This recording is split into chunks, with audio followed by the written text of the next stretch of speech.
18 months after I got out of the Army, I slipped into deep depression where I almost killed myself. The reality is, engagement is the management of energy, yours and those around you. Anger is a secondary emotion. When we get angry or when we allow fear to go to a highly aroused state, the frontal cortex shuts down and our body basically goes into fight, flight, or freeze mode. In order to influence, you've got to effectively engage. And in order to effectively engage, two things got to happen. You have to gain and hold attention of the other party, and you have to resonate with them emotionally. When it comes to sales, it's all about rapport. It's all about trust. Hey, Waste No Day fans, we have a special treat for you. It is our pleasure and privilege and honor to bring back onto the show Lieutenant Colonel Scott Mann. He was on before, had a great conversation with him about his book. He's got a new one coming out this time. It's called The Generosity of Scars. And we're going to be talking about the power of storytelling. It's going to be a great episode. We're so honored to have you here, sir. Welcome to the show, Scott. Thanks, Nate. Thanks for having me.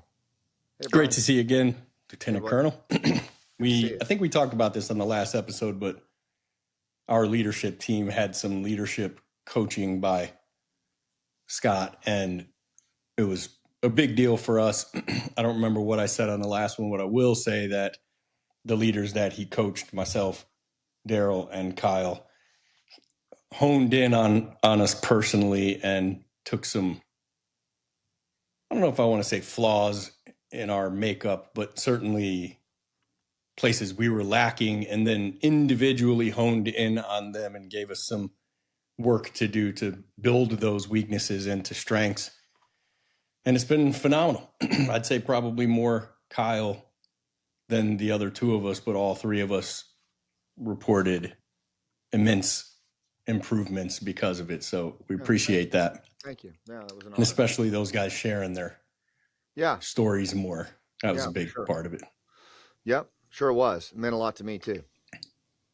I mean, story is a great segue into this conversation. We've had you on before, Lieutenant Colonel, and that was actually back on April 14th of 2025. Scott Mann, Build Unbreakable Connections Through Authentic Storytelling. And we focused a lot on your first book, which is the idea around that nobody is coming to save you. That's the title of the book.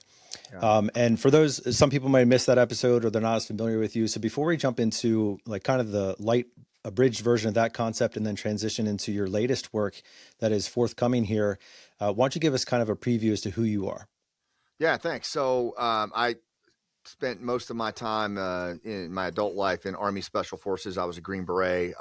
Decided to do that at 14 years old. I grew up in a little logging town in Mount Ida, Arkansas, and met a Green Beret when I was 14 in a soda shop. His name was Mark, and the guy was cool enough to sit down with me. And I mean, I was a runt growing up, really small, bullied, moved around a lot, and just kind of always on the outside looking in. And Mark really helped me connect with this idea of being a Green Beret and how those guys go in small teams around the world and basically go into low trust areas and build trust. And then they might go in with 12, but they come out with 12,000 indigenous partners and they become like a combat multiplier. But everything they do, even though they have tremendous lethal skills, is based on their rapport building skills, their interpersonal skills to build relationships when there's no trust. And that, I just fell in love with that. It became everything for me. I obsessed over it. And you know, when I got in the Army, I had to wait like another 5 years before I could try out. But once I finally made it through, I think I recycled that course like 3 times. It took me a long time, but I made it through and just spent 18 of my 23 years in Colombia, Peru, Ecuador, Afghanistan, multiple times, putting into practice this idea of human connection through leadership, which is what my first book's about that you were talking about. I called it rooftop leadership, moving people up onto rooftops to, you know, take a stand for their own because they choose to do it and because of rapport and reciprocity. So that's just kind of become my thing coming out of the military. A lot of the veterans focus on shooting and, you know, the lethal skills and the martial skills, which is cool. I tried to really focus on the human connection skills. Yeah, and that concept, the rooftop leadership piece, I think hails from one of the primary stories that you share in that book about how well, you know what, why don't you tell it? You'll do it better than I will. Well, you know, I appreciate the fact that you remember it. And honestly, that's what stories do for us. They're things that we remember. And basically we were 2010, I think. I was on my 3rd rotation. We were losing the war. We knew there were more Taliban in the rural areas than when we started, which is not a good indicator when you're fighting a rural insurgency.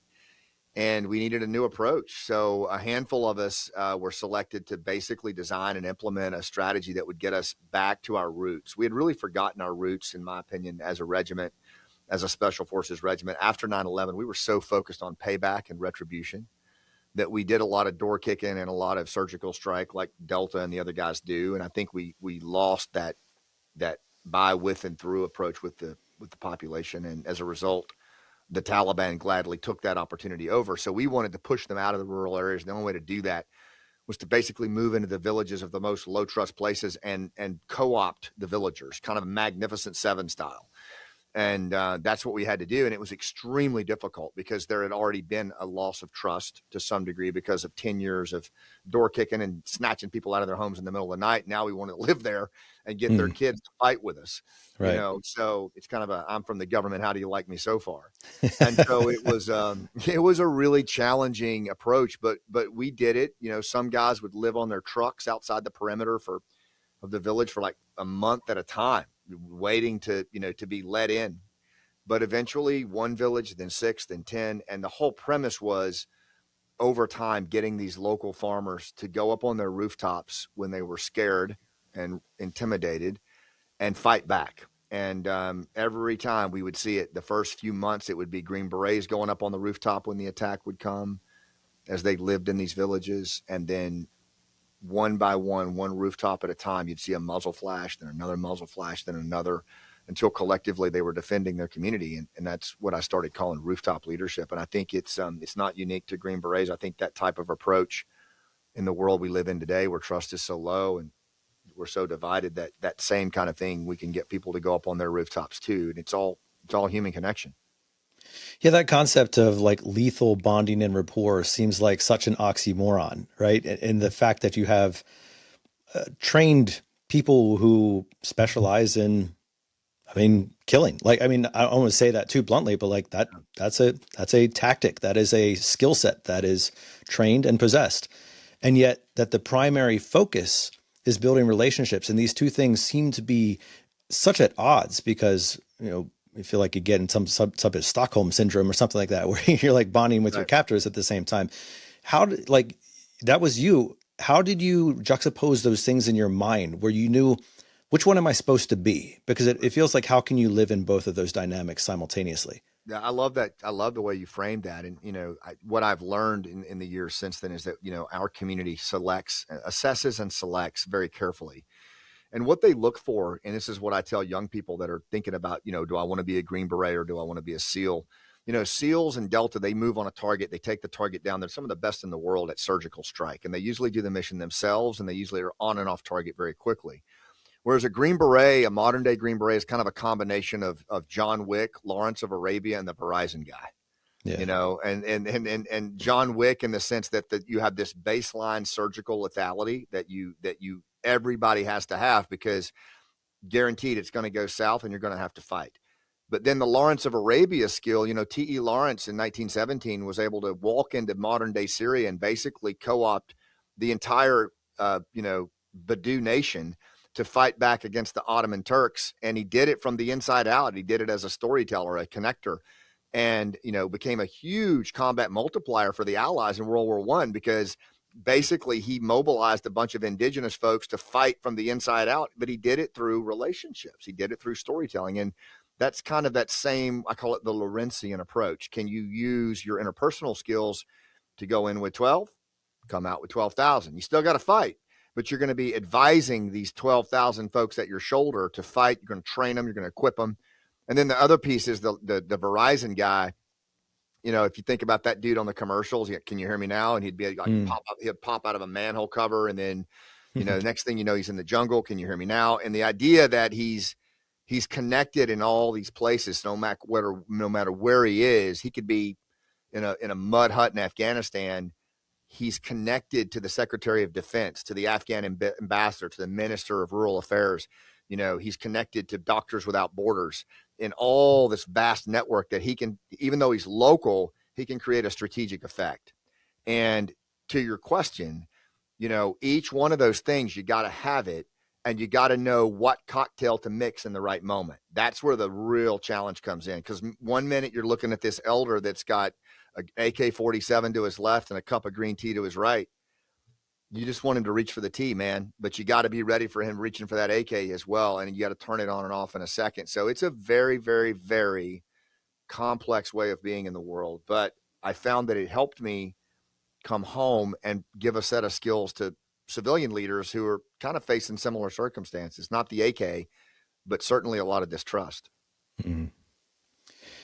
Yes, if you're interested in more of that conversation, obviously check out Scott's first book, Nobody's Coming to Save You. You can hear him on our podcast in April of last year. And do you still have your own show?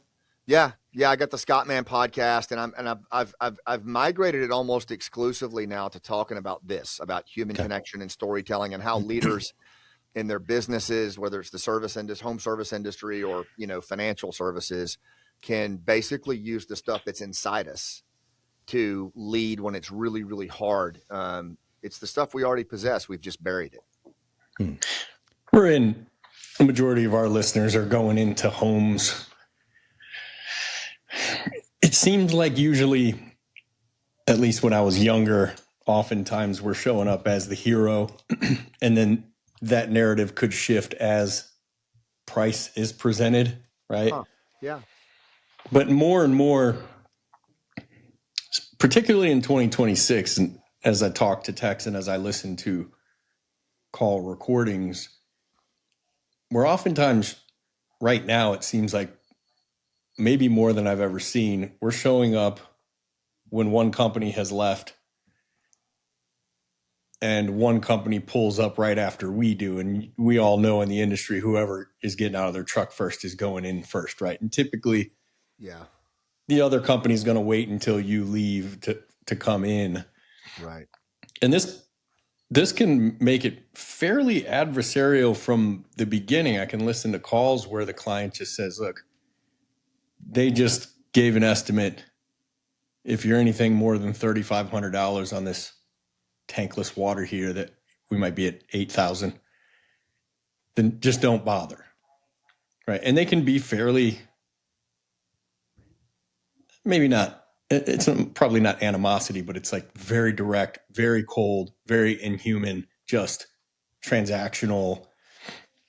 And this is probably child's play compared to the stuff you're talking about, for sure. But in our world, in the world of most 28-year-old young men who grew up on Twitter and TikTok, there's no way around this, right? Yeah. So if this was the job for you, how does Lieutenant Colonel Scott Mann navigate his way through this situation in a way that at least, and maybe you don't get the sale 100% of the time, but you at least have the client feel like they're talking to another human being and treating you that way, as opposed to a chat GPT transaction? I appreciate the framing of that, because that is a really complex and difficult situation. And I think that a lot of us in our life found ourselves in these kinds of moments. I mean, I described the elder that's got the AK and the green tea. But, that almost made me not even want to bring it up, because I'm well, but if you think about rarely is an AK brought into the sale. No, I mean, these are different. The stakes are a little different, but the reality is you're facing stark choices. You're facing an individual that's not in a good place, not very happy with you being there. And, at the end of the day, we're both trying to get the same thing. We just want him to pick up the green tea and have a conversation. You know what I mean? Like, that's where a lot of times the stakes can skew what it is we're talking about. What is the goal? Well, the goal is I want to build rapport with this individual. And this is what I've taught in our schoolhouse. And this is what I would say to any tech that's going into that situation, because this is a human problem. Yes, the tankless water heater or whatever it is that you're there to do, it is a technical challenge, and price is a technical challenge.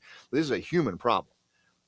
First of all, this individual was probably not treated well, and they're pissed off. So their emotional temperature is in a sympathetic state, right? And I want to understand at a human level, if my emotional temperature goes into the red, in other words, I'm in a fight, flight, or freeze mode, I'm in a persistent anger or persistent fear, then my frontal cortex has shut down and I'm pissed and I'm in survival mode. And whether that is an AK-47 or a door slammed in your face, the the amygdala doesn't know the difference. Like the brain is doing a survival task. And so the first order of business that I want to do is I want to bring this dude's emotional temperature down, or this lady's emotional temperature down. I gotta get them in a parasympathetic state of calm and connect, where they're at least ready to listen to what I have to say.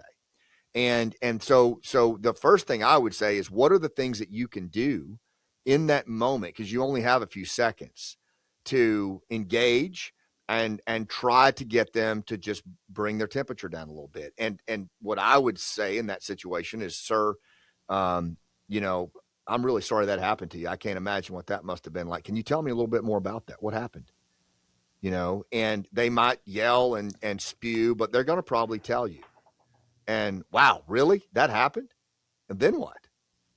Right? And just because the reality is, engagement is the management of energy, yours and those around you. And you can only sustain that emotional temperature for so long. You can only keep it up there for so long.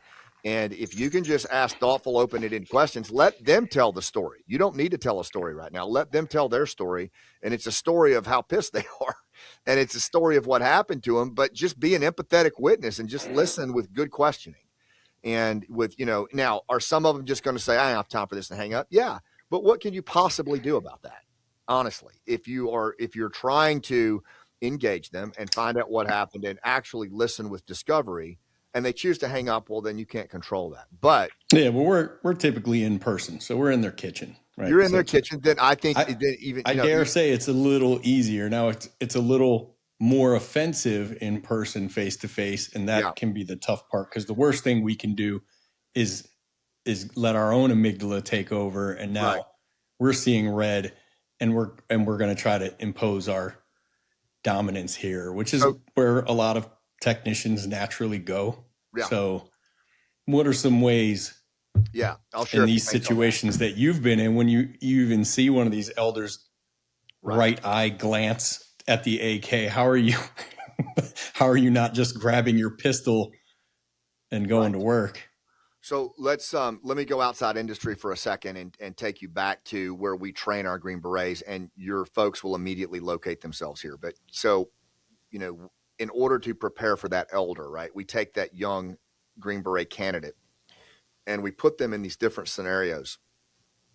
And there's scenarios that have actually happened. For example, they might find themselves in a village, and it's an actual mock village, and the guerrillas that they're working with and training are driving U.S.-made equipment, and they inadvertently ran over a small 7-year-old girl and they killed her, right, because they were driving recklessly. Not the Green Berets, the indigenous partners who live and work in that village. As a result, the village is pissed. They're having a funeral for the little girl. The parents are furious, and there's now a chance that this village is going to pull away from the SF guys and not work with them. So the captain has to go in and he has to make amends for the action that these guerrillas took. It said made in the USA on that vehicle. He has to go atone for that. He probably has to do what's called a salacia payment, which is basically he's going to have to pay blood money to, you know, for what happened. But the point is, he's going to have to bring emotional temperature down, and he's going to have to get everything back on the bus. Now, these role players are professional actors, and they're really good, and they know how to push the buttons of these young Green Beret candidates. And we're watching behind mirrored windows, and we're evaluating. And if that Green Beret candidate gets in a haggle over price for the dead daughter, or starts to threaten, or, you know, ball his fists up, we call it, and he's lost rapport, and he's out. He can't continue the training. And so what we started doing was, we're like, okay, these guys are walking in there already in an upregulated state. Their nervous system is already, you know, in the red, right? So the first thing we got to do is we got to bring his emotional temperature down to a level where he can walk in the room and at least be grounded enough to listen and not get drawn in, right? And so what we did was this thing called pre-engagement preparation. And I'll show it to you guys right now. We'll do it. And then I invite the guys to try it and see if it works. But basically the whole system is designed, it takes like 2 minutes to do. And it is designed to take you from a sympathetic state of fight, flight, or freeze to a parasympathetic state of calm and connect, right? And you can literally do it in your truck before you walk in. Cool. Cool. So let's do it. All right. So the first thing you do is like let's say you're sitting in your truck, or maybe you just kind of pull over, and you're going to do 3 diaphragmatic breaths or lower body breaths. And so what that looks like is, I'll put my back here. So you're going to put your hand on your chest, your left hand on your chest, right hand on your stomach, close your eyes, and then you're going to, through your mouth, you're going to expand your belly on the inhale, and then you're going to squeeze belly to spine on the exhale. And you're going to do that 3 times, right? Then, very slowly, with your eyes still closed, you're going to say, I have time. That's slow. You're going to do that 3 times. And All right, go, Nate. Go ahead. Go ahead and do it, Nate. I have time. All right, 2 more. I have time. 1 more. I have time. Right. And then you're gonna ask 3 questions, and then you're gonna repeat them out loud. Just repeat them after me. Who am I? Who am I? Why am I here? Why am I here? What does this person need from me? What does this person need from me? All right. So that's the sequence. And then you open your eyes, you answer those questions out loud, and you walk in. So it would be 3 diaphragmatic breaths, and that brings that right there will bring your state down. It will regulate you. Then you say, I have time. When you do that, that's called temporal pacing. What you're basically doing is, because your guys are going from one call to the next, and they haven't even had time to set a time and space distance between each engagement, so they have a cumulative stress load on their body. The temporal pacing of I have time sets everything that just happened behind them, and now they're walking into this engagement much more with much more time and much more space in their head. They're not all jacked up from the last thing they just did. They're walking in with a sense of time. Then finally, the 3 questions. Who am I? You always want to say your identity before you walk into a high stakes engagement. You always want to say who you are. You can say, my name is Scott Mann. And then say your job title and your description. Then you say, why am I here? Right? This is when you identify your purpose before you walk. Why am I here? Why am I going in this house right now? Well, I'm going in this house to connect with this person and see how I can serve them and see how I can be of service to them. What do they need from me? They need me to keep level. They need me to listen like my life depends on it. And they need me to really see the pictures in their head and where I can be relatable to them. Right? Nailed it. And then Beautiful. And then I walk in. So think about that for a second. Before I walked in, I validated my identity on who I am. I reviewed why I'm there, so I don't get thrown off task. And the best part is, the last conscious thought was, oh man, I hope I can keep it together, or I hope this guy's not a jackass. No, the last conscious thought was what do they need? So when I walk through the threshold of their house, what I'm wearing on my body physically is the needs of that person, not like, oh man, I hope this person doesn't come at me. I'm walking in with what do they need? That's my intention that I set for myself when I walked in. And I will tell you guys, I do this before every engagement I do. I have trained SEALs, FBI, podcasters, D1 athletes, baseball players, to do thousands and thousands, and it makes a difference, man. Like it really does. And I would love to see your folks try it before their calls and see if it helps.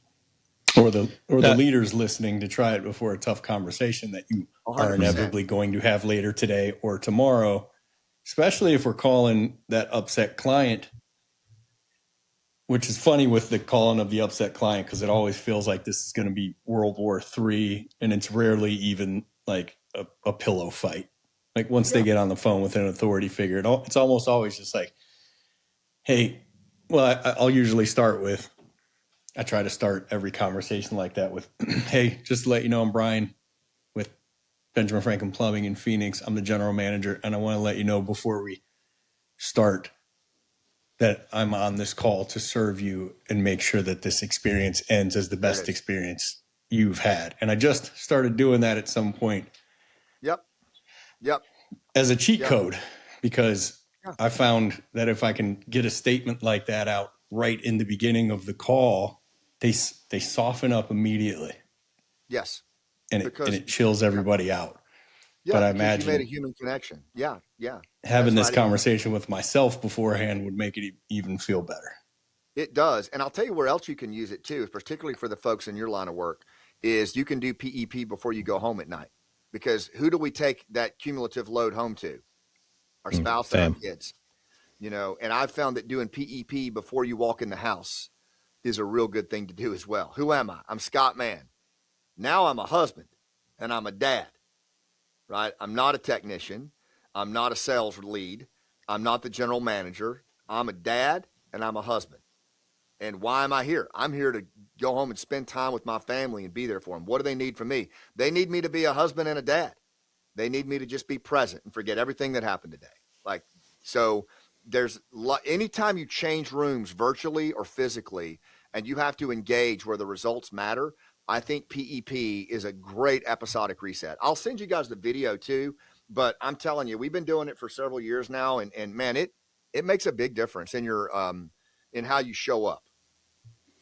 Now, forgive the elementary illustration here, Scott, but one of my favorite movies from a cartoon perspective is Finding Nemo, and in the movie there are sharks that they're like part of a "We Gave Up Fish" club, right? And they like repeat this mantra, and they say, fish are friends, not food. Fish are friends, not food. But eventually they fail, and eventually like they take over, and like because they're reverting back to their natural inclination. How do we know if this process is working in a genuine way? Is this like masking things just enough so we can get through, or is this actually having like redemptive healing to some degree? Because, sometimes the nature of things is, I just left my house fighting with my wife, and I don't care how many times I say something, I'm still in fight mode, and now I'm going to go serve somebody at work. And I don't mean in like the servant heart. I mean, like they're going to get served, right? Right. Take it out on their I'm bank account. trying to counteract the nature of where I am right now. So like, walk me through that piece a little bit. Well, there's a guy named Dr. Ivan Tyrrell. He's a psychiatrist, well known, and he wrote this book and created this approach to human engagement called the Human Givens, and it basically looks at all of the innate emotional and physiological resources that we have as humans, and how they serve us.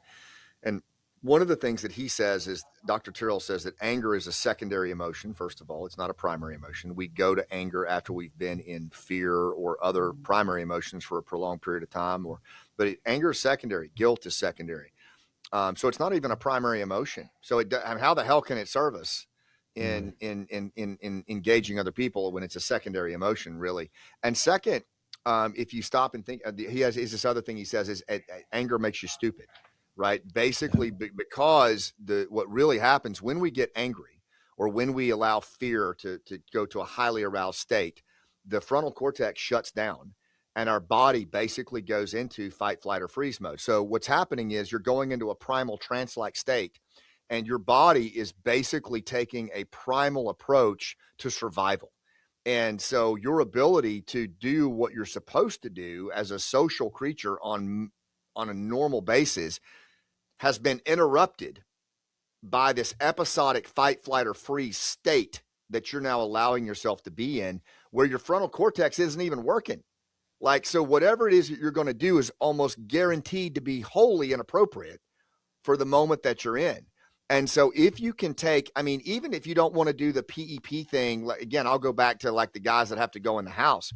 Even if you don't want to do the whole thing, just do 3 diaphragmatic breaths. Just say, I have time 3 times, before you hit send on that dadgum email, Right. because the reality is what's guaranteed is anger, if allowed to drive the train, is going to cause you to surrender your agency. It's going to cause you to surrender your autonomy, and you're going to end up getting yourself in a bind that will have second and third order consequences. I've seen it so many times. I've seen it in combat get people killed, but I've seen it in the kind of work y'all talking about, lose lots of money, lose jobs, and frankly, lose your reputation. Yeah. Now, I've heard that men in particular, when they don't understand the emotions they're feeling, revert to anger as like the default. right? Because it's just like it's like the natural box to go to when you're confused or when you're frustrated or all these things. And if you don't know how to process through some of those emotions, it just comes out as anger. You know, like your kids aren't listening to what you're saying, you get angry. Like the client isn't really understanding what you're trying to convey, and so you get angry. And like you don't even necessarily understand why you are angry. That's just the primary emotion that is unfortunately coming to the surface. So in some of the things, you know, you've dealt with a lot of people with trauma, and you've dealt with, you know, a lot of people who are dealing with complex emotions. And I'm not necessarily saying in-home services is complex emotions, but anger is certainly part of it on the fact of the homeowner, and then potentially on technicians. And even if that's not the case, we're all humans and we're all going to get upset in one way or another. Is the PEP also a great way to kind of like, can we tell that to the client too? Can we ask them to take 3 deep breaths and calm down? Well, what you can do, it's a great question, is one thing that you can do is that, fear and anger are contagious. We mirror that in each other, but so is Mm, leadership. Leadership is also contagious. And what we found was, if we go into a situation, well, I mean, it's kind of like what Brian was saying. If you go into that situation and you get yourself first, put your own oxygen mask on first and bring yourself down to a parasympathetic state, right? That's critical. And then you walk into that engagement and you model and mirror being grounded and present for the other person, and then you ask a question that or make a statement that allows them to feel seen and heard. A lot of times you're going to bring the emotional temperature down. Here's what I will say: in today's world, more than in any other time, I talk about nobody's coming to save you, and my new book, this thing called the churn, and it's this unprecedented set of social conditions where the distraction and disengagement and distrust are all at an all-time high. We've never seen anything like this. And we don't even almost have a language for it, but we see it all the time. The way people are going into like a response state that's like, my God, man, you'd think there's a saber-toothed tiger in the bushes. And it's not. It's like a wholly inappropriate response for the moment. But it's just the levels of the nervous system where people are, like you're saying, Nate, where they go into this fight, flight, or freeze piece. So the implied task now for all of us, if you're in a client-facing role, is you have to assess emotional temperature, yours included. And then once you get your emotional temperature down, you've got to get the other person's emotional temperature down as well. And here's why. If you don't, and they stay in a sympathetic state of fight, flight, or freeze, their ears don't even work when you talk to them. mm, yeah. Physiologically, the ears stop working when we are under duress. The ears don't work. We don't. Physiologically, Yeah, really? in combat, in fact, there's numerous documented cases of people in combat citing that, and I've experienced it myself, that the bullets get quiet. Dave Grossman talks about this in On Killing. The bullets get quiet. Why? Because you don't need to hear them when you're in a gunfight, right? You're focused on the muzzle flash. You're focused on the ocular threat. So the energy moves in the body. Or if you've ever, try this one on, if you've ever been in a heated argument with somebody, like your spouse, and it ticks up and it ticks up and it ticks up, the ears stop working. No one is listening to the other person. You're literally spewing into the next person and nobody's listening. The ears have shut down. You're in Mm. survival mode. So the question then becomes, okay, at what point in history does the spouse go, you know what, you're right. Absolutely. That makes so much sense. Like, said no one ever. I'm still Um, waiting. Yeah. so the only option then is you have got to bring emotional temperature down, right? You've got to bring emotional temperature down. A lot of that can be just by being present, not getting rattled, staying on your breath, doing kind of what Brian talked about by making a statement or asking a question that just lets them respond. And they may hit you with both barrels, but just stay on your breath. Well, tell me more about that. Exactly what happened then? Another both barrels. Okay, really? And then now you start to notice that they're kind of running out of energy, and Chris Voss does this with hostage negotiating as an FBI Sure. negotiator. He does the same thing. It works. But I got to get emotional temperature down, because if I don't, they're not ready to listen to what I have to say. So I'm curious because like PEP, it sounds fantastic, and I believe you. Like even just kind of doing it here in a fake sense, like is calming, right? Just Right. in this really non-hostile environment. And it seems like a great thing to do in preparation, like to level out before you walk in, to level out before you pick up the phone, to level out before you knock on the door, type of thing, in office, in the home, wherever. What if you're already in the middle of the conversation And and it you goes feel sideways. yourself amping up and you're like, oh, I didn't like that at all. And so you come back a little bit higher and then they come back a little bit higher. Like, I'm not going to hit a timeout, right? That's a great question, Nate. And I'll say that's a great question. Although, I get sick of hearing our guests say that nonstop to Nate, never to me. But I was in a heated debate with my wife Sunday of this week. And there was a moment where I was like, this is going in that direction. Right? I'm going to be the one to turn the temperature down as something came out that I didn't like. And my response was to pour jet fuel on the fire instead. And guess who's the one who suffers for it? With the silent treatment for the next 6 hours and like, not enjoying what I want to be enjoying later that day. Obviously, it's like I'm the one who pays the price ultimately for it. But here I am being the one that chooses my ego over everything that I actually want. Who cares about my ego, right? We all So what's the best answer you have? How do you in the moment take control of your tongue, I guess is the way that King Solomon put it in Proverbs. Yeah, I mean, look, I think, maybe one thing to think about is this idea of the emotional thermometer, right? Because let's face it, I mean, emotional temperature today is at an all-time high everywhere. We're all amped up. And it's not healthy, but it is everywhere. And so I want to pay more attention to emotional temperature all the time. I want to just assess it all the time. What's the emotional temperature in the room? What's my emotional temperature? What's the emotional temperature of the person across from me? Because the reality is if they're in the red, they can't hear you.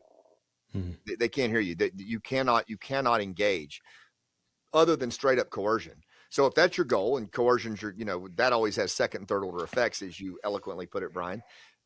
So I, in as special forces, like, we had carte blanche to draw down most of the time and go coercive if we needed to, but we found very quickly, like, that's not a good approach. Like, you're going to eat a roadside bomb and it has nothing to do with democracy or, Islam. It has to do with being a jackass. And I think that's true in life, right? Somebody's going to roll a grenade in the room with you if your only tool is a hammer. So I say in the moment, one of the things is I want to pay attention to that thermometer. Is the thermometer going into the red? And if it is, I got to turn it the other way. Now there's things I can do. One is, Stuart Diamond, my negotiations instructor, taught me, call a break immediately. Hey, and say the obvious, like, we're not getting along. This is going sideways. Let's take a break right now. Let's just take a break. And call it, call a break. Because if it you can't always do that. Like, maybe you can't do that if you're with a client or, a prospect, but a lot of times you can just say, hey, let's take a break for a second here, and, especially if it's with your spouse or your kids or a teammate, I think you can take a break. And then while you're on that break, after you get yourself back, maybe circle back and just say, hey, sorry about that. Can we try again here? Call a break. That's number one. Avoid the let's take a break. Let's circle back when you're thinking more clearly. Don't say that. Yeah, I just pictured myself doing that Sunday. Yeah, you seem upset right now. Yeah. Now, when you get your shit together, let's circle back when you calm down a little bit. How about that? Yeah, that doesn't work. But I think don't bring the time of month into it. None of that talk's going to help. Yeah, it's not going to help you. The other thing I think is just regulating your own emotional temperature as the events are starting to happen. And it's amazing what just noticing your breath in real, if you start to feel like somebody's coming at you or whatever, the immediate thing you want to do is you want to notice your breath. Like, if you notice your breath, what that does is it kind of brings you into your body and out of your head. So you just notice your breath. Small sensations become very important in high emotion conversations. Small sensations like noticing your breath, feeling your feet on the floor, just like literally like right now, just feel your feet on the floor. You can rub. This is a really good one. My son Cooper is a federal law enforcement, and he does this one a lot when he's in high stakes stuff, is just kind of put it on your leg or on the table, but just rub forefinger and thumb together. And that will help. If you look at my testimony to the House Foreign Affairs Committee over the withdrawal from Afghanistan, when I wanted to like come across the table, you can see me doing this, like, on the table, but it does, it brings you into your body. And so that you're with yourself, you don't leave yourself. You don't go into that next high order thing. Temperature in the room, feel the clothes on your skin, your feet on the floor, notice your breath, any of those small sensations. If you'll just do those and just listen and breathe. And, if you're moving the conversation toward bringing their emotional, I say ask questions. Chris Voss is brilliant with this. If you haven't read Never Split the Difference by Chris Voss, an FBI hostage negotiator, you should. It would be great for y'all's line of work. But what he does is when those things come at him, he responds with questions that start with what and how. Oh, well, how am I supposed to handle that? What should I do with that? What should I mean, what do you mean? And so how does that work? Okay, well, if that's true, then what should we do? How do you think we get there? And just let them bring it, because eventually after 3 or 4 of those, they're depleted, and now they're at least back down to a parasympathetic state. They might be exasperated, but at least now we can talk. Yeah. I so appreciate these concepts, Lieutenant Colonel. Yeah. And, a lot of this is coming out of your first book, Nobody's Coming to Save You. I even used that exact line in a mini leadership training I gave as some encouragement to some of my team as we were thinking through what maturation looks like for them. And I was really encouraging them, like, stop waiting for somebody to give you direction. Like, look for the solution yourself, step up, become creative, think outside the box. Pretend like there is no alternative and you are the only one who can provide the answer, and that will bring maturation within you. And so, like, within that is struggle, within that concept of like, nobody's coming to save you. So I have to struggle my way through whatever the future of this looks like, whatever the solution is going to find, I have to struggle my way through it. And in fact, that's part of the subtitle of your new book, which is How Your Stories of Struggle Can Change Lives. With the main title being The Generosity of Scars. So this is your secondary work, and it's coming out here real shortly as this podcast releases. It's will either already be in stores or will be right in stores right after this. Yeah. And so I can appreciate why somebody would write one book, like it's the encapsulation of their whole life's work and like all these types of things, and like it's really good. But then coming up with a second piece, I'm curious of the motivation. Like, what was your reasoning behind a second work? It's actually a trilogy. Okay. Yeah. So Nobody's Coming to Save You is rooftop leadership. And it really takes the churn, which is what stands between us and human connection, and then this approach of human connection to lead others. And then the second book is The Generosity of Scars, which is really a holistic approach to designing and delivering stories of struggle that serve other people. So making storytelling kind of the vehicle by which we do this, right? Giving what I call narrative competence, the ability to use storytelling in real time to lead people, because it's such a powerful tool, and struggle is such a powerful asset to carbonate those stories.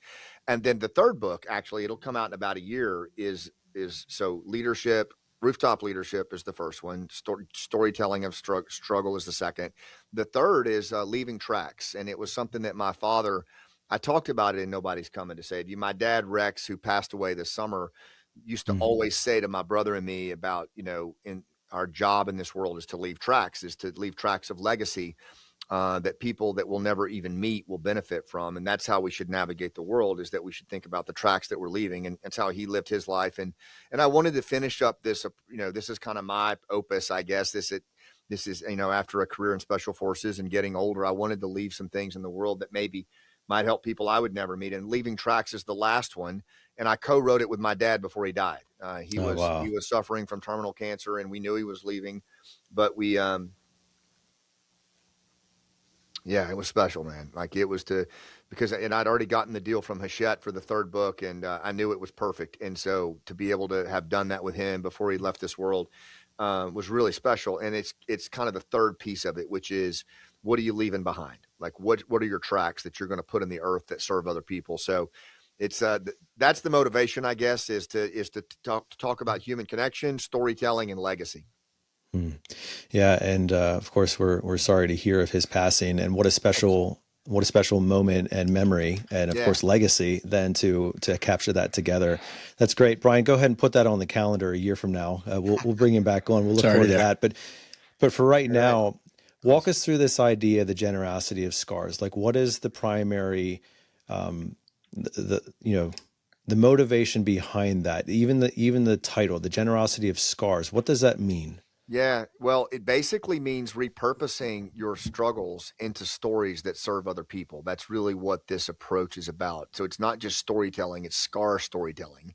And where that came from for me is if nobody's coming to save you, if the story that inspired that was meeting a Green Beret in a soda shop, and watching Green Berets fight on rooftops, this one was actually inspired by the complete opposite, like the darkest, most embarrassing piece of my life, which is where I almost killed myself. 18 months after I got out of the Army, I, had slipped into deep depression, a lot of untended mental health issues, and, went into my closet in my bedroom with a 45 and was gonna call it. And my son came home early from school, and it was one of the most humiliating. Like I still remember, safing the pistol and locking it back up and walking out like nothing happened, and my hand shaking. And I just thought, man, like this is literally purgatory for me. I mean, I couldn't kill myself and I couldn't live. And it was this whole idea that,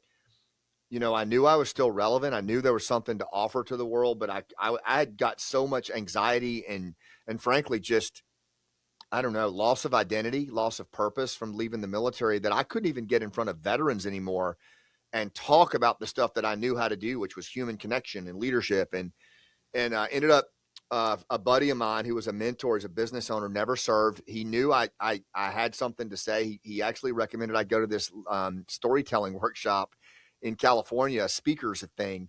And I went not knowing what to expect. And I met a former NFL football player named Bo Eason there who had blown his knee out after playing football the 7th time and had become a playwright and an actor and then a storyteller, a story coach. And he helped people take their scars, their struggles, and turn them into stories. And it like helped me so much. Just kind of what you said, Brian, like the Marine that you met, it gave me such healing.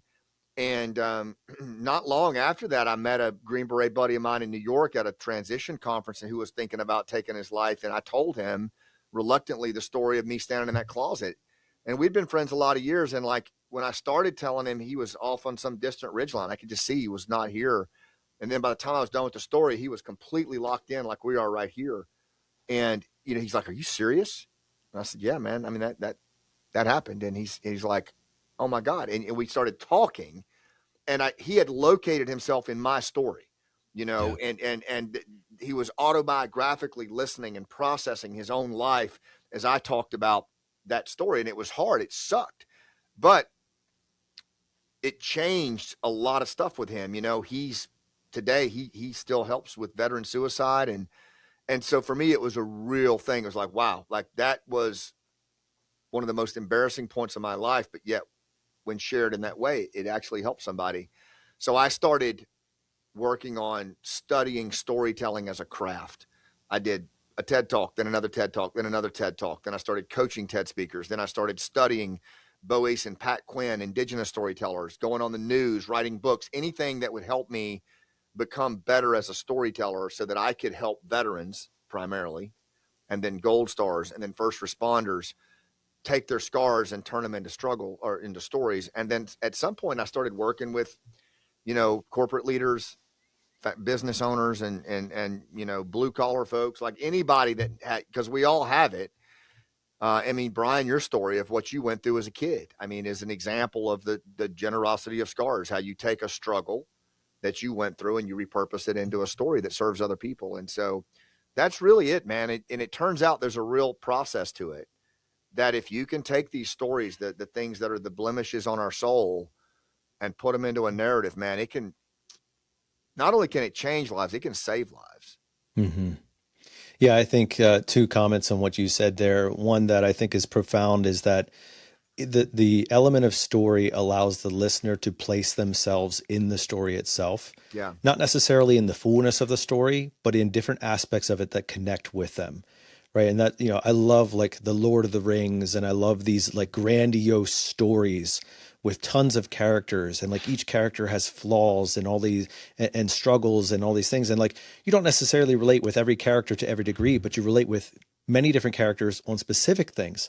And then you tie them into your own life, and it gives you this almost out of body experience where you're like viewing your own decisions through somebody else's lens, because it comes at you in a subtle way, because you're not judging or criticizing yourself. You're judging or criticizing the character. And then you realize, well, wait a minute, I am that character and I'm doing the same thing. So I think that's incredible power of story. And the other one is that with these struggles, I think there's so much healing in the fact that, when bad things happen to you, there can be purpose in the healing for somebody else. Meaning that, like, why did this happen to me? Because I can now minister to somebody else. I can now help somebody else through the journey more effectively, more efficiently, more faithfully, more graciously than I had to do it when I went through it. And I think there's such power to that, in being able to relate to somebody else's struggle, not in a like, I know exactly what you're going through sense, but in a, I've gone through this and this is how this helped me, and now let me see if I can help you. And there's such power in that, because it brings a sense of purpose to why something bad happened in your life. It's so true, man. And here's the reality is this isn't kumbaya stuff. Like, this is stuff that we teach in the special forces world, because we know that our brain is a primal brain. It has a mandate to make sense of the world. It's always trying to make sense of things, right? It seeks and assign meaning to everything that it does. And this is true with your client, your prospect, your employee, your kid.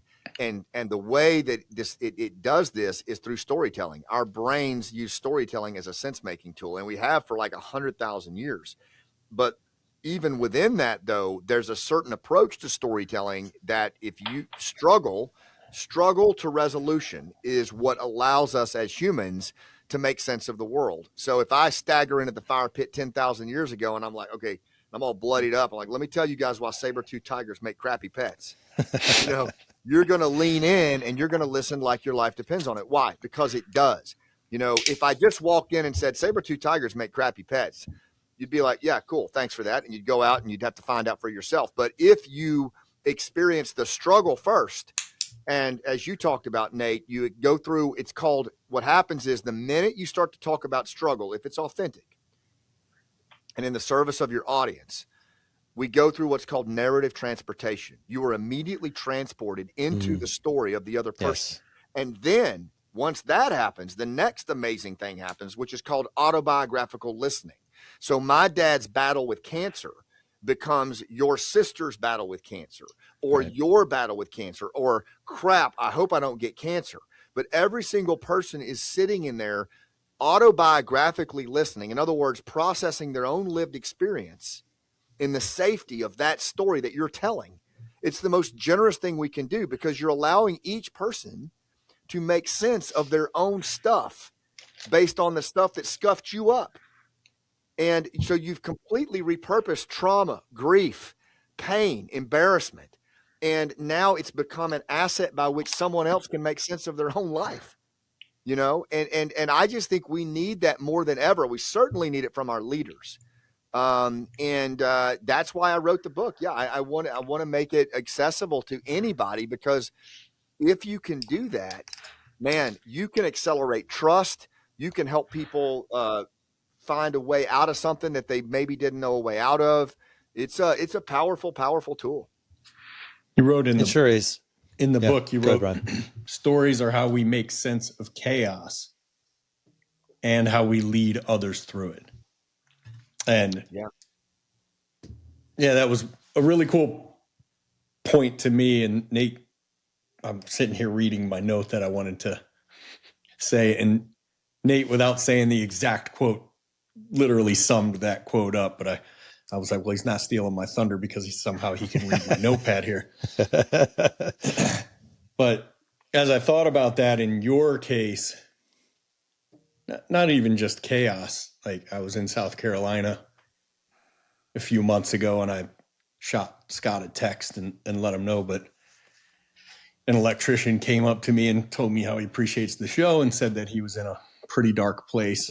He was a Marine and he was in a pretty dark place and happened to hear the Scott Mann episode and then got Scott's book and then started listening to Scott's show. And he just felt again like he had purpose, and he was starting to. One thing he said that resonated, I was actually talking to the guy that runs my daughter's academy about having Scott on the show this morning, and I was pretty pumped about it. And one thing he said, and the kid said in particular, I don't know, he was 30, 35 years old, but to us guys, he's a kid. Was that he was unable to talk about some of the things he experienced in the Middle East with anyone except the guys that were there with him and made it out. Yeah.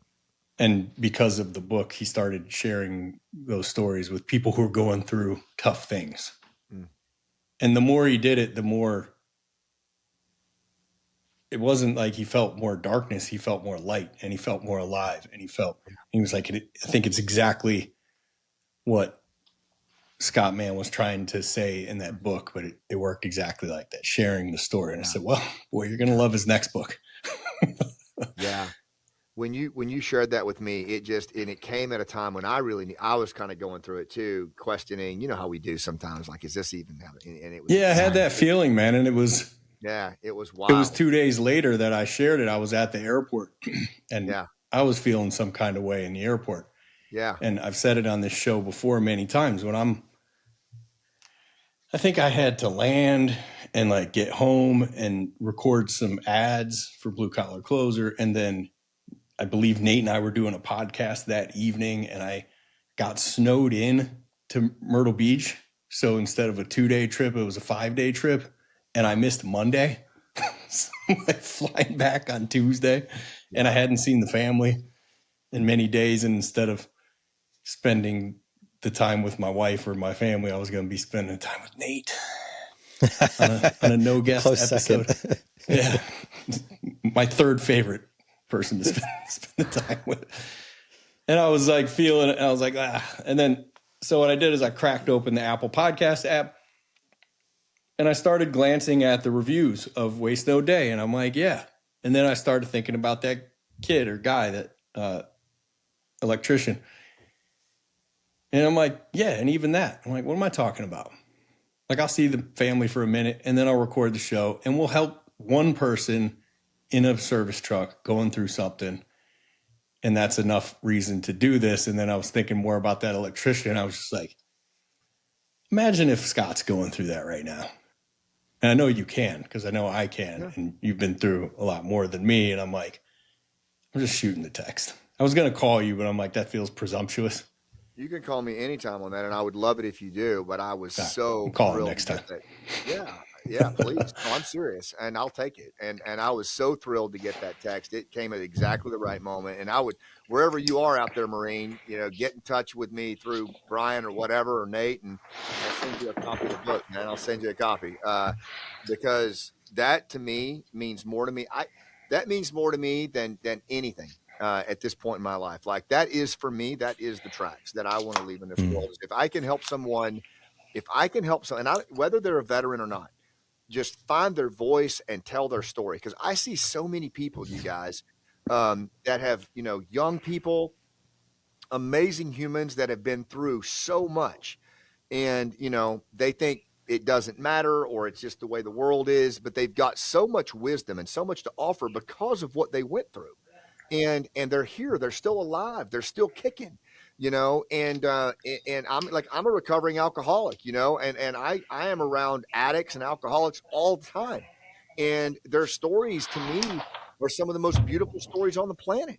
But there is a process by which, if you can put it into play, that I put in this book of how to design and deliver your story so that you can do it with the service of the audience in mind. It's not about you. A lot of people, they're like, I don't want to talk about myself, or, I don't want my family to get upset. And I get all that. But the reality is stories of struggle are not even about you. They're about the audience, like Nate said, because you're allowing them to locate themselves in your story and then process their own stuff. They're not even real. I mean, they're listening to what you're saying, but they're actually making sense of their own life, and as leaders and parents and teachers, I mean, like, what more generous thing can we do than that? I mean, what more could, other than maybe ask someone to hear their story, Yeah. but anyway, yeah, I love it. It's what I'm going to do for the rest of my days. I love it so much. And I'm just so glad that you shared that story with me. And Yeah, I know, go back through our text record and see if I put his name in there, because please, I don't remember it the slightest bit, but I did want to tell him, I wanted to tell him thank you for coming up and saying that. Not only did it make me reach out to you, but I actually reached out to some other yep, old guests that I had yep, great feedback from, including Dr. Robert Cialdini, who's battling cancer right now, and he wrote the book Influence, and the other book Persuasion. And I'm just like, hey, just to let you know, X, Y, and Z person said this or that, and just left it at that. And he got back and said, I needed that right now. Thank you. But for sure. it was that Marine that made me put you in contact with Tommy, because Tommy Mello's Home Service Expert podcast is, I don't know, 10, 12 times the audience of Waste No Day, maybe 50 by now.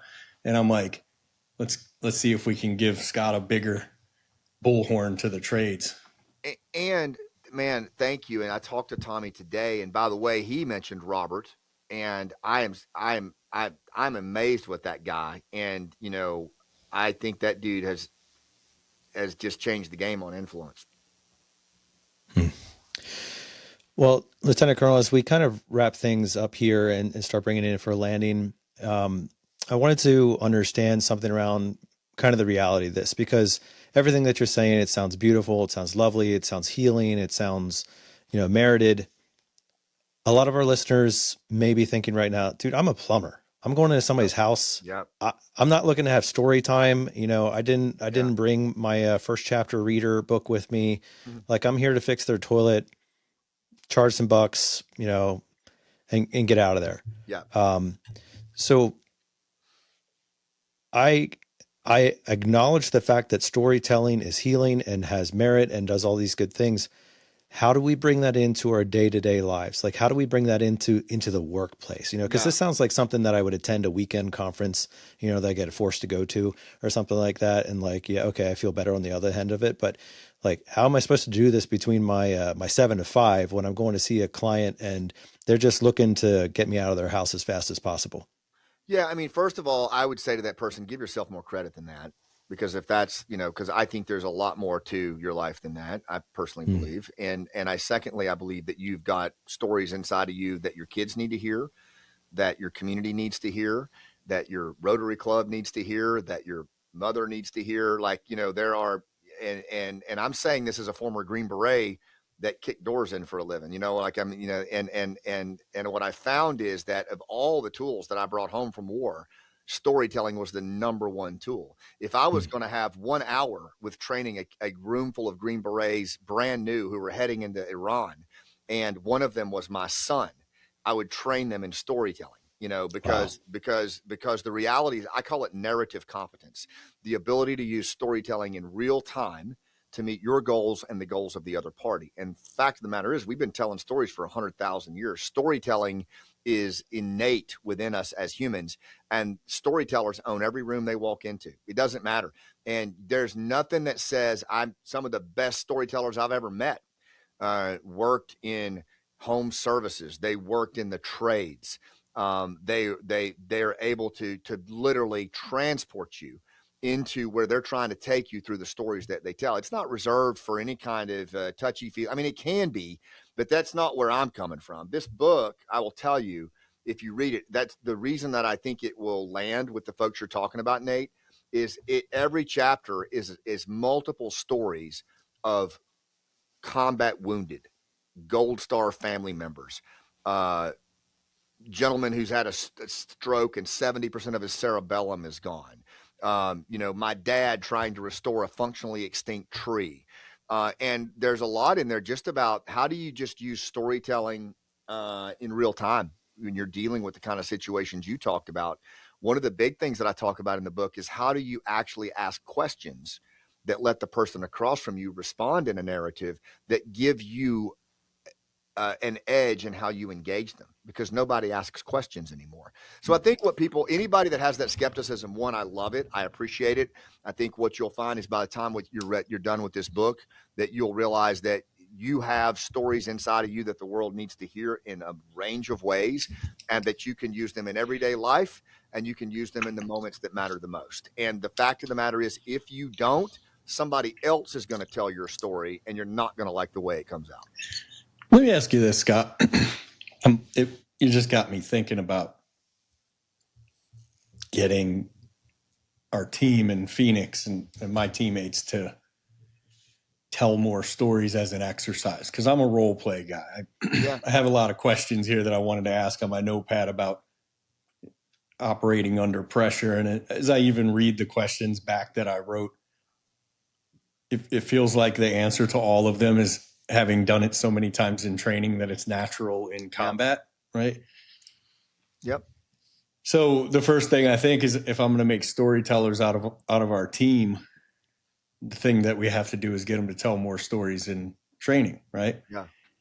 And then it got me thinking, that's a good way to have a conversation anyway, because I feel like someone who's a great conversationalist would just get me to tell story after story after story. And we all like to hear our own story, especially in front of a new audience, right? Or at least I do. Maybe I'm just a little bit of a narcissist. But is there a communication style that you've seen that elicits storytelling out of another person as a way to build a bridge? Like, would you do things like that with the people you were trying to win over? Yeah, 100%, man. I mean, Warren Berger calls it questionology, right? It's the ability to ask thoughtful, open-ended questions that let the other party respond in narrative, right? And so, the best storytellers ask the best questions to me. That's what I love about storytelling, because not 2/3 of your engagement should be the questions you ask and the stories you ask to hear, not the stories you tell. So if you can think about it this way, I want to see the pictures in the head of my prospect. I want to see the pictures in the head of my client. I want to see the pictures in the head of my child. I want to know what their goals are and what their pain is. I've got to know those things. If I don't know their goals and their pain, I cannot be relevant and I cannot be relatable, which is what is needed to move someone to action, right? I can't do that if I don't know their goals, if I don't know their pain. The way to get that is to ask questions that start with what and how. And I want to see the pictures in their head, man. I want to ask them questions that, are oriented on their goals and their pain. And if you just practice that with your kids and the people that you care about, watch what happens. They'll respond in story. They'll tell you about their goal. Well, tell me more about that. Like, what was that like? What did that feel like? That must have been, what was that like in that moment? What was going on in your mind? And they'll tell you, man. And all you got to do is just listen and keep asking questions until you've got it kind of in your head, like what they, in that moment, like whatever you're trying to drive to. Like maybe you're wanting to know why a person on your team made a certain decision that they made, right?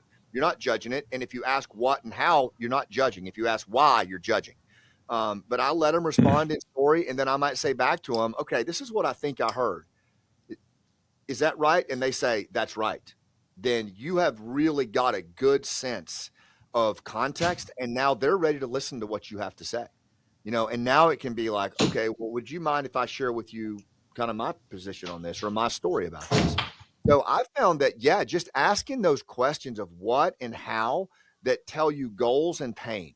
Just practice that in the everyday. Practice that on your service calls. Practice that with your kid when you get home from work, or your spouse. And you'll be amazed at the context, the reciprocity, the emotional temperature, how it drops. And you're going to find all kinds of opportunities to then influence in that moment in ways that you would never have otherwise. That's my favorite part about storytelling, is actually asking questions that get stories coming back at me. This has been excellent, Lieutenant That's Colonel. awesome. One more question for you. As I think about everything that we talked about tonight, something kind of sparks interest in me that, okay, storytelling and story listening feel like they exist in a bucket over here. And it's good. It's a good bucket. And like, we're probably going to become better friends. We're certainly going to know each other more. We're going to understand each other's perspectives better. And then over here, I'm supposed to do like sales, right? And I'm supposed to somehow exchange money. And it feels like those two things might have a pretty hard line between them because like, I feel like we're having an emotional moment right now. And then I have to ask you for money. Right. So how do we understand, this concept of storytelling, how it's really profitable and it's beneficial for everybody, and it doesn't become like manipulative to the degree that now we have to become transactional? Like how do we bridge those two things? No, I think it's a great question. And, if you think about it, man, what is sales really? I mean, sales is just influence, right?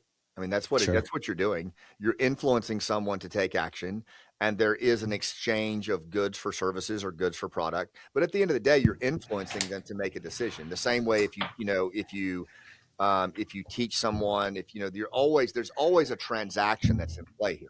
It's just in this case, it just happens to be financial currency that's exchanged for goods and services.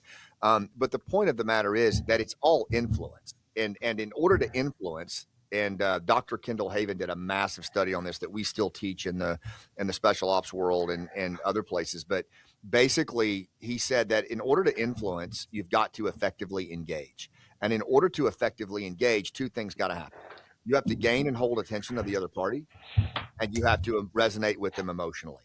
That's not theory. That's measured in neuroscience after engagement in his experiment at DARPA. And so the point is, it's if you can't gain and hold the attention of the person across from you, and you can't resonate with them in what you're saying, they're not, even if they buy, it's going to be a thin slice kind of purchase. Like you're not going to be able to really get this person to take meaningful action. And so I think that, when it comes to sales, man, it's all about rapport. It's all about trust. I mean, there's a recent study out that said like 70% that when a prospect goes to buy, they've already done like 70% of their research. They know the product they want. That what's stretching the buyer cycle out is, who do I want to work with? Mm-hmm. It's about, who do I trust? The term they're even using today is the trust recession. We're in a trust recession. Yeah. So if you want to distinguish yourself from those three trucks where we started this story today, right? I'm telling you, 9 times out of 10, it's the person that can establish the social capital, the person that can build the trust, because that's who we're going to move with. 9 times out of 10 is the person we trust. We might say it's price, but at the end of the day, most people are looking for a human connection. They're looking for someone they trust. They're looking for, that social capital between them and the person that's providing them with the good and the service. And we know it when we see it. And I think that if you separate our interpersonal skills and our rapport building and our narrative skills and our trust from the actual sale, I think you're doomed as a business. I think you're doomed. I did a reel on this recently, and I was just writing about this concept. And I try to make like Monday morning meetings for my team out of a concept, and then Wiser Wednesday, which you've been on before, where we broadcast our morning meeting with a guest speaker. Yeah. And then Waste No Day episodes, and then in bluecollarcloser.com we have evenings where I'll speak. So I'll take a concept and make multiple meetings out of it, but so far the only one I've done out of this was a social media reel, but it's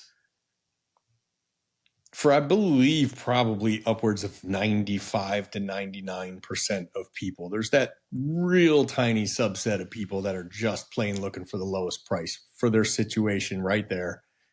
The bottom dollar is going to win. Yep. For almost everyone else in the world, 95 to 99% of people, price is what they're going to drop to when you don't leave anything else for them to compare you to the other person.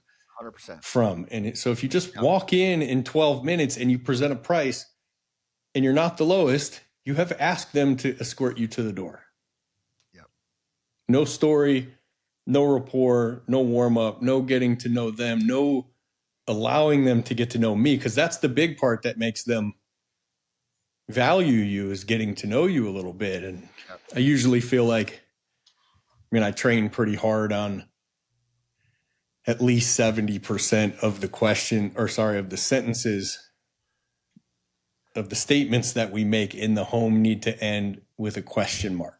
Like 70%. If you can get to 90, you're killing it. But so we do role play games where the three of us will play a game. I'm holding the timer. You got 60 seconds. Scott, you're going first. You have 60 seconds to ask as many questions to Nate as possible, being natural, leading toward interest in the product that you're getting ready to present, right?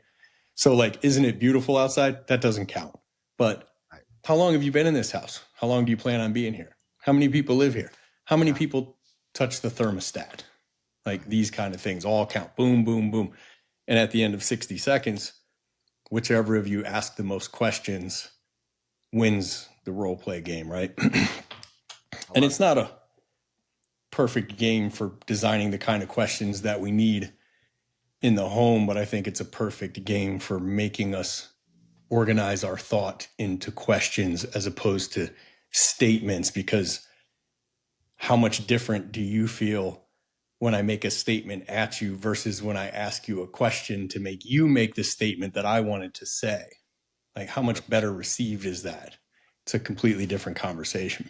And you're also sense making as you do it, which, remember, we have a mandate to make sense of things. So when you voice something in response to a question, you can actually tailor the question to where you're allowing that person to bat down their own objection, right? So they're actually putting the objection to bed by answering the question.